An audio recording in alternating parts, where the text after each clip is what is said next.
네, 이번에는 파트 디자인 워크벤치 2 넘버 2가 되겠고요. 그 중에 드레스업 피처스 툴바를 익히는, 이렇게 생긴 툴바를 익히는 것에 대해서 공부를 해보도록 하겠습니다. 드레스업 피처는 우리가 드레스업이 일단 옷을 예쁘게 입고 장식하는 그런 의미가 있기 때문에요. 우리가 만들었던 다양한 피처라든지 프로젝트들을 예쁘게 포장하는 방법을 가르쳐 주고, 그 포장하는 방법, 포장할 때 사용하는 아이콘들에 대한 설명을 드리는 시간입니다. 이렇게 생긴 것 중에 첫 번째 엣지 필렛을 먼저 공부해 보도록 할 텐데요. 엣지 필렛을 한번 열어보면서 드레스업 피처에 대해 공부를 해 보도록 하겠습니다. 엣지 필렛은 먼저 엣지 필렛을 한번 만들어서 여러분들께 보여드려서 이것을 보여드리도록 하겠습니다. 필렛을 설명하기 위해서 스케치 워크벤치로 먼저 입장을 해 볼게요. 그래서 사각형 센터드 렉탱글을 한번 지난 시간에 했던 것 같이 만들어 보겠습니다. 이런 식으로 만들었고요. 엑시트 스케치 워크벤치에서 패드를 한 50mm 정도를 올리겠습니다. 이 상황에서 드레스업 피처에 엣지 필렛을 한번 선택을 해주면요, 레디우스를 5mm로 돼 있는 디폴트가 5mm네요. 그렇게 해서 면을 한번 이렇게 선택을 해주고 프리뷰를 한번 해보겠습니다. 네, 이렇게 부드럽게 플래팅이 되는 것을 확인하실 수가 있죠. 네, 그렇게 플랫하고자 하는 면을 선택해 주면 될 거고요. 그 다음에 이제 이 라운드 처리하고자 하는 곳을 이 옆에 거를 또 선택해서 엣지 플랫을 할 수도 있겠죠. 네, 이렇게 옆에 부분도 모서리를 부드럽게 플랫을 해줄 수가 있네요. 이렇게 엣지 플랫을 우리가 설명을 드렸고, 이번에는 Variable Radius Flat이라는 이 두 번째 버튼을 한번 찾아보면요, 선택한 모서리에 대하여 임의의 지점을 기준으로 변경값의 변화를 줄 수 있는 그러한 명령이 이 variable 두 번째 거가 되겠습니다. 얘를 한번 선택해 주시면 이런 대화창이 뜨고요. 그 다음에는 이렇게 모양의 변화를 줄 수 있는 거니까 이 옆에 좀 샤프 엣지를 한번 이렇게 선택을 할 수 있도록 이렇게 좀 놔두시고요. 반경을 10mm를 먼저 한번 여기 선택을 해 주시고, 필렛할 부분은 이렇게 선택을 해, 그 부분이 좀 부실할 수 있으니까 언셀렉트를 하고, 언셀렉트는 컨트롤 키를 누르고 다시 그 부분을 선택해 줍니다. 이 부분을 선택해, 얘도 좀 이렇게, 그렇다면 먼저 했던 엣지 플랫을 좀 지우도록 하겠습니다. 그리고 다시 베리어블 두 번째 거인 베리어블 레디우스 플랫을 선택해 주시고 10mm로 바꿔 주시고 엣지 투 플랫을 이 부분을 선택해 주면 되겠고요. 이 상황에서 모서리 값을 한 개는 지금 10mm로 되어 있고 둘 다 10mm로 되어 있는 요 하나만 이렇게 선택을 해서 얘는 30mm로 좀 바꾸면 커지겠죠. 네, 이렇게 해서 엣지 플랫을 서로 반경이 다르게 플래팅을 할 수 있었습니다.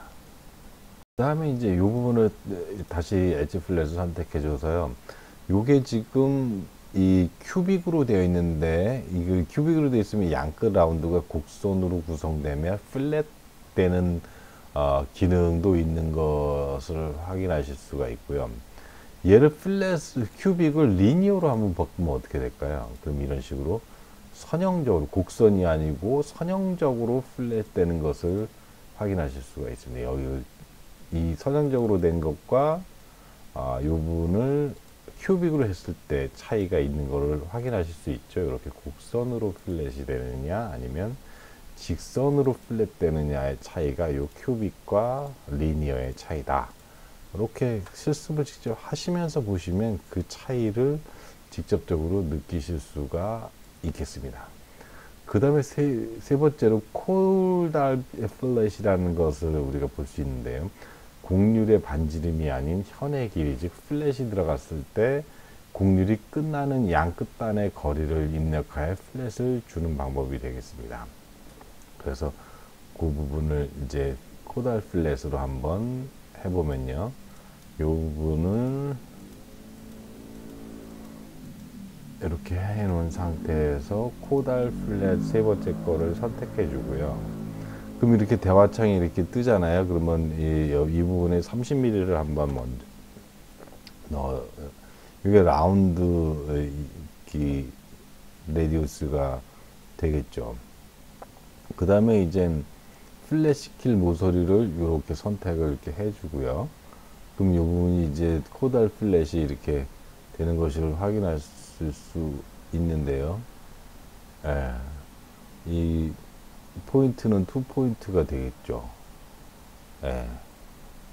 그러면 한쪽은 30mm고 이쪽은 한번 50mm로 바꿔볼까요? 예, 50mm로 바꿔서 이런 상태에서 프리뷰를 하게 되면 이런 식으로 큐빅으로 할 때는 이렇게 바뀌고요. 이렇게 코달 플랫이 곡률의 반지름이 아닌 현의 길이, 즉 플랫이 들어갔을 때 곡률이 끝나는 양 끝단의 거리를 입력해서 하는 방법이 코달, 요 현의 길이니까 요게 50mm라는 뜻이고 요게 50mm. 요 전에 거는 요게 길이가 현의 길이가 아니고 이 부분에 곡률 반지름을 넣었었고요. 예, 현의 길이를 넣어서도 이렇게 바꿀 수 있다 하는 거고, 요거 큐빅으로 넣어서 이렇게 되지만 얘도 마찬가지로 리니어하게 두게 되면 선형적으로 바뀌는 것을 확인하실 수가 있습니다. 네, 그렇게 해서 OK를 누르면 이렇게 바뀌는, 이렇게 플랫을 줄 수가 있고요. 그 다음엔 페이스 투 페이스 플랫이 있는데 그거는 면 대 면 플랫이 되겠고요. 모서리가 아닌 면을 선택해서 면과 면 사이에 곡률을 주는 명령어가 이 네 번째 거가 되겠습니다. 그래서 이런 식으로 면을 선택할 수 있는데요. 대화창이 이렇게 뜨고요. 곡률 레디우스를 5mm로 놔두면 얘랑 얘를 플랫 할래요, 나는. 하면 이 부분이 자동으로 5mm 이렇게 잡히는 거죠. 또는 나는 거기 그 면이 아니고요. 이걸 찍어서 이 면이랑 이 면을 할래요. 그러면 이 면이 이렇게 잡히는 게 페이스 투 페이스 플랫입니다. 네, 이거는 쉽게 이해되시죠? 예, 그런 네 번째까지가 있고요. 다섯 번째는 트리 탄젠트 플랫이라고 있는데요. 트리 탄젠트는 곡률값을 따로 정하지 않고 3개 면에 대해 접하도록 플랫을 주는, 트리 탄젠트가 어차피 3면에 접하는 거라는 뜻이잖아요. 그래서 요 마지막 다섯 번째 거는 면 3개를 이렇게 주고, 네, 그리고 플랫을 줄 수 있게 면 3개를 선택해 주고, 면 3개를 잘못 선택해 줬네요. 죄송합니다. 네, 이렇게 해서 페이스 투 플랫 하는 거를 여기 이면이랑 이면을 주고요. 그 다음에 나머지 면을 옆에 거를 이렇게, 얘를 할래요. 그럼 얘가 빨갛게 변합니다. 이런 식으로. 이렇게 해서 곡률을 주면 이렇게 바뀌는 것을 확인하실 수 있고, 이런 것을 트리 탄젠트 플랫이다. 이면이랑 밑면이랑 아랫면을 주고 요 면을 플랫 할래요. 그럼 요 면이 이렇게 라운드지게 플랫 되는 것을, 네, 그런 효과를 보실 수 있고, 그렇게 해서 드레스업 피처가 되는 것을 확인하실 수가 있는 거죠. 트리 탄젠트 플랫에 대해까지 알아봤고요. 이번에는 못따기 하는 명령어에 대해서, 못따기가 우리가 2D 상태에서 스케치 디자인에서, 스케치 워크벤치에서도 못따기를 우리가 했었지만요. 이 3D인 파트 디자인 쪽에서도 입체 상태에서 못따기를 할 수 있는 명령어가 챔퍼 명령이 되겠습니다. 아까 못깎기였죠. 못깎기는 그러니까 드레스업 피처의 요 엣지 플랫이 이제 못깎기가 되겠고, 요 두 번째 거가 챔퍼 명령이 되겠습니다. 그래서 챔퍼할 모서리를 선택해 주시고, 예, 이거를 길이 챔핑할 길이를 뭐 10mm로 이렇게 해주고 각도는 45도로 할 수도 있고 30도로 바꿀 수도 있는 거겠죠. 그렇게 해서 프리뷰를 하면 이렇게 45도 방향으로 각도를 45도로 하지 않고 30도를 해주게 되면 30도 방향으로 프리뷰가 되는 것을 확인하실 수 있습니다. 네, 이렇게 하는 명령어가 chamfer, 못따기 하는 명령이 되겠다 하는 거죠. 네.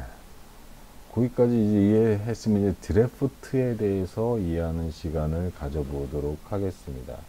드래프트의 경우에는요, 이 굉장히 드래프트는 이 어떤 때 쓰는 거냐면 우리가 그 모니터나 뭐 이런 거 보면 모니터의 옆에 이 모서리 부분을 봐도 이 모서리 부분이 이렇게 드래프트가 이렇게 잡혀 있는 걸 확인하실 수가 있습니다.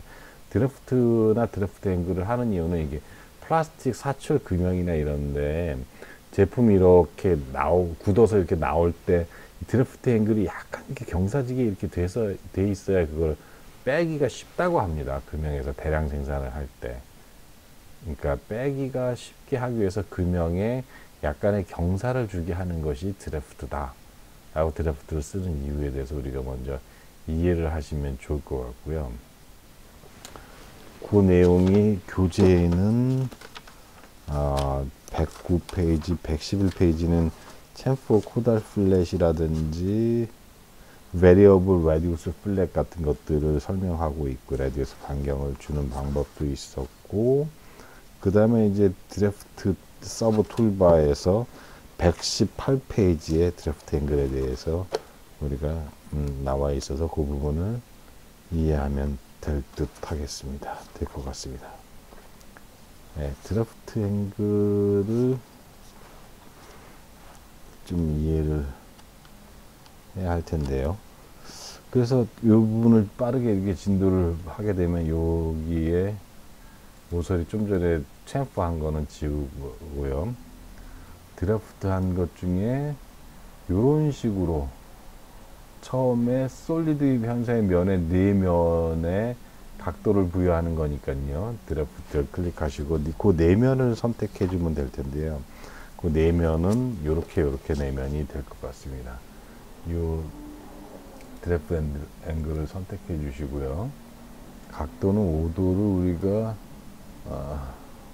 15도로 해서 좀 크게 좀 각도를 주도록 하게요. 이 각도를 크게 주는 이유는 시청자 여러분들이 편하게 이렇게 확연히 달라지는 걸 보실 수 있게 하려고 이렇게 하는 거고요. 내면을 이렇게 선택해 준다면 뉴트럴 엘리먼트를 선택해 주는 것이 중요한데 위쪽 면을 9배 기준면으로 한번 선택해 보겠습니다. 뉴트럴 엘리먼트 위쪽 면으로 하면 그 부분이 이렇게 파란색으로 이렇게 바뀌게 되고요. 이 화살표를 바꾸면 이게 밑으로 앵글이 가고 하면 위로 가요. 그래서 프리뷰를 하면 이렇게 바뀌는 게 그 화살표를 윗면으로 해서 드래프트 앵글 15도를 준 게 되고요. 마찬가지로 패드가 아니고 드래프트를 선택해 더블 클릭해서 요거를 아래쪽으로 해서 이렇게 하면 아래쪽으로 드래프트가 되는 것을 확인하실 수가 있겠습니다. 하셨으면 이제 모어 버튼을 누르면 어떻게 되냐면요. 이렇게 다음과 같은 옵션이 나타나게 되는데 먼저 파팅 엘리먼트를 셀렉션 해줄 수 있는 기능이 있습니다. 그렇게 되면 선택한 면을 무조건 드래프트 시키는 게 아니고요. 임의의 위치까지 드래프트가 들어가게 할 수가 있는 거죠. 그래서 파팅을 뉴트럴로 놔두고 앞서 선택한 뉴트럴 엘리먼트를 기준으로 드래프트를 위아래 하프로 나누게 되는 거죠. 그렇게 돼서 define parting element의 임의의 parting 요소를 선택해서 그것을 기준으로 드래프트를 나누게 하는 방법이 파팅하는 모어 기능인데 그거를 알기 위해서는요. 이 모어가 될 수 있도록 얘를 두 개로 드래프팅을 할 필요가 있는 거죠.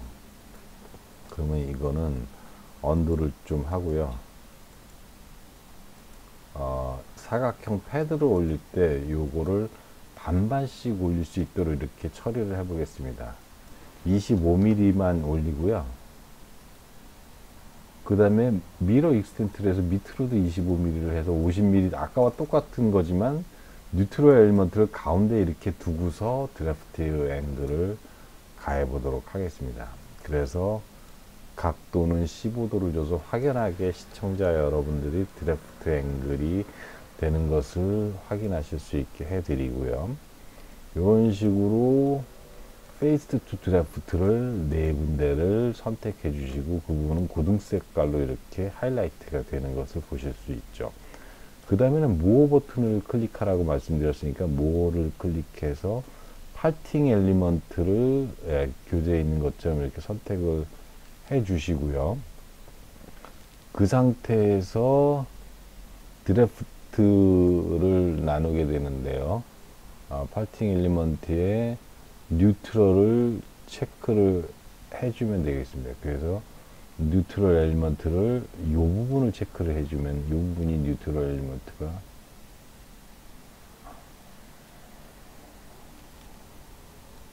이 부분이 뉴트럴 엘리먼트가 돼서 이 부분이 모서리가 이런 식으로 바뀌게 되는 거죠. 그렇게 해서 여기를 기준으로 이렇게 위에 부분만 드래프트 앵글이 되는 걸 확인하실 수 있는데 여기서 보스 사이드를 선택을 해줘야 되는 거죠. 그럼 좀 전에 했을 때는 위에 부분만 드래프트 앵글이 됐지만 보스 사이드를 선택해 줄 때 위아래가 다 드래프트 앵글을 되는 걸 확인할 수 있어요. 요거를 언셀렉션 하면 윗부분만 이렇게 뉴트럴 엘리먼트를 기준으로 해서 팔팅이 돼서 그 부분만 드래프트가 되잖아요. 그 부분을 이런 식으로 위아래가 드래프팅이 되도록 또 바꿀 수 있다 하는 거죠. 지금 보여드린 거는 이거고요. 이 윗부분만. 이 밑에 부분도 하려면 보스 사이드를 해라 라고 이해를 하시면 될 것 같습니다. 그 다음에는 이제 드래프트 앵글의 다음 부분을 설명드리도록 하겠습니다. variable 앵글 드래프트에 대해서 보도록 하겠습니다. 그거는 요거는 잘 안 쓰니까 요 세 번째 거로 바로 넘어가도록 할 텐데요. variable 앵글 드래프트를 설명하기 위해서 대화창이 뜨면 10도를 해주고요. 그 다음에 face to 드래프트를 하게 되면 드래프트 할 면을 이렇게 선택을 해주고요. 이렇게 선택해줘서 각도를 이제 해줘야 될 텐데요. 각도를 한쪽은 20도, 반대편은 10도로 각도를 선택을 해주면 좋을 것 같습니다. 그래서 이렇게 된 상태에서 풀링 디렉션이고 그 다음에 뉴트럴 엘리먼트는 새로운 우편이 도착했습니다. 엘리먼트를 또 지정을 해줘야 되니까 뉴트럴 엘리먼트는 이번엔 밑에 면을 한번 지정해 보도록 하고요. 한쪽 면은 20도고 한쪽 면은 10도로 이렇게 각도를 좀 달리해서 이렇게 해서 이렇게 주게 되면 이런 식으로 약간 조구 형태로 이렇게 꺾여서 이렇게 드래프트 앵글이 먹는 것을 확인하실 수가 있습니다. 이렇게 특이한 게 오는데 이건 이렇게 자주 쓰는 기능인 것 같지는 않습니다. 저도 이거를 많이 쓰지는 않고요. 이번에는 쉘에 대해서 볼 텐데 쉘은 꽉 차 있는 솔리드 형상에서 일정한 두께로 파내어주는 역할을 그런 쉘이라고 하고요. 그래서 쉘을 한번 해보도록 할게요. 이 부분을 다시 언두로 고쳐주고요.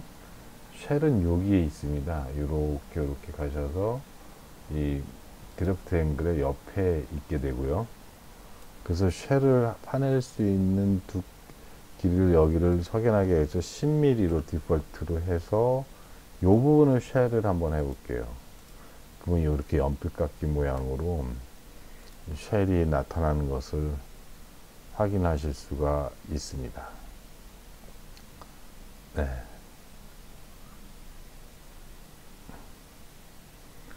그렇게까지 이해를 하시고요. 이 쉘 옆에는 thickness라고 또 있습니다. thickness는 어떤 기능이냐면요. 여기 설명은 되어 있는데 두께를 넣을 수도 있고 요 면을 선택해서 50mm만큼 이렇게 나오게 thickness의 적당한 두께 마이너스를 하게 되면 이걸 두께를 또 뺄 수도 있는 그런 기능이 되겠습니다. 여기서 한번 실행을 해볼게요. thickness 선택해주고 대화창 이렇게 뜨게 되면요. 여기서 30mm를 한번 확연하게 드러나게 하기 위해서 여기를 thickness 이렇게 클릭해 주고요. 그리고 30mm를 주면 플러스 30mm니까 플러스를 이렇게 올라오는 걸 확인하실 수가 있죠. 두께가 이렇게 윗단으로 올라가는 거 보이시죠? 다시 여기서 thickness 클릭해서 여기 마이너스 값을 줘볼게요. 마이너스 35mm를 줘보겠습니다. 그렇게 해놓고 여기를 찍게 되면 먼저 거가 있기 때문에 이게 안 들어가네요. 그렇다면 요 언두를 누르고요. 요 상태에서 마이너스 5mm를 하게 되면 뒤로 5mm만큼 더 얇아지는 것을 확인하실 수 있죠. 마이너스 값과 플러스 값의 차이는 있을 수 있다는 것을 이해하면 되겠습니다. 그런 부분이 thickness에 관한 그런 내용이 되겠습니다. 그 다음에는 이제 스레드를 주는 명령이 있는데요. 스레드 주는 명령은 요 부분이 되겠고, 여기에 대한 설명이 옵니다. 요거는 스레드 탭이 이제 따로 홀을 사용하지 않는 원통 형상 부분에 대하여서, 스레드는 무슨 뜻이죠? 이제 이 나사나 이런 부분에 홈이 되는 거죠. 그래서 스레드를 주는 명령, 나사산이 들어갈 면을 이렇게 선택해서 나사산을 주는 이런 옵션이 있고요. 여기까지는 그렇게 많이 쓰지는 않는 기능이라서 이런 기능도 있구나 하는 것을 알고 넘어가면 좋을 것 같습니다. 그 밖에도 Remove Face Feature라는 것이 있는데 이렇게 생긴 아이콘이 되겠고요. 이건 필요하지 않는 형상의 면을 제거하는 작업인데, 클릭 시 이렇게 담궈서 튀어나온 것 같은 것들을 이제 제거할 수도 있는 거죠. 일종의 트림 작업하는 그런 기능이라고 이해하면 좋을 것 같습니다. 이것도 그렇게 많이 쓰이는 그런 기능은 아니고요. 교재에는 127페이지에 있는 형상대로 나와서 불필요한 부분을 잘라내게 하는 그런 기능이다 라고 이해를 하시면 될 것 같습니다.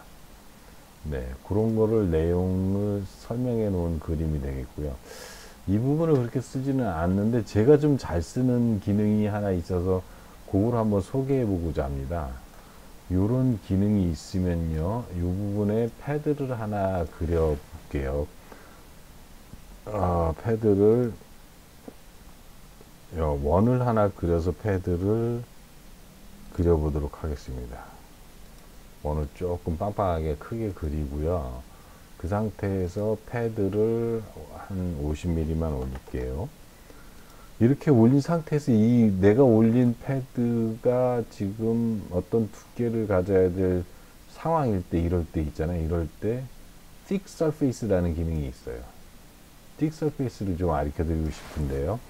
강의 말미에 가르쳐 드리고 싶은 이유는 first offset 길이를 30mm를 이렇게 주고, 네, 이 부분을 선택을 해주고 방향을 위쪽으로 이렇게 올려서 프리뷰를 하면 서페이스가 늘어나는 걸 확인하실 수가 있죠. 다시 한번 해볼게요. 틱 서페이스를 선택해주고 얘를 좀 높일게, 나는 얘를 좀 낮출게. 그러면 30mm 화살표 방향이 이렇게 되니까 낮춰지겠죠. 네, 이만큼 깎이는 걸 확인하실 수가 있고요. 그 다음에 이 부분을 좀 이렇게 해서 좀 원통이 좀 위로 올라간 거 확인되시죠? 네, 이 부분을 낮췄기 때문에 그런 거예요.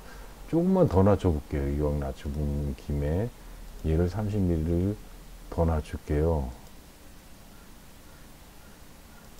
얘를 50mm를 낮춰볼게요.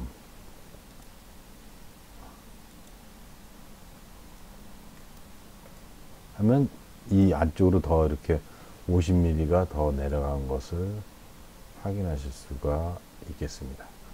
그렇게 해서 이렇게 만들었던 여기에서 우리가 그 전에 배운 명령어 중에 thickness라고 있잖아요. thickness로 20mm쯤 나는 좀 주세요. 이게 원통형으로 되니까 thickness가 안 올라오네요. 네, 여기까지는 되지는 않습니다. 네, 거기까지 해서 제가 오늘 설명드린 것 같이 이 thick surface, surface는 이런 표면을 이렇게 올리거나 내릴 때 많이 사용되는 기능이다 해서 remove surface까지 해서 파트 디자인 워크벤치 2 시간을 설명드리는 걸로 해서 마치도록 하겠습니다. 여러분들 강의 들으시느라고 고생도 많으셨습니다. 감사합니다.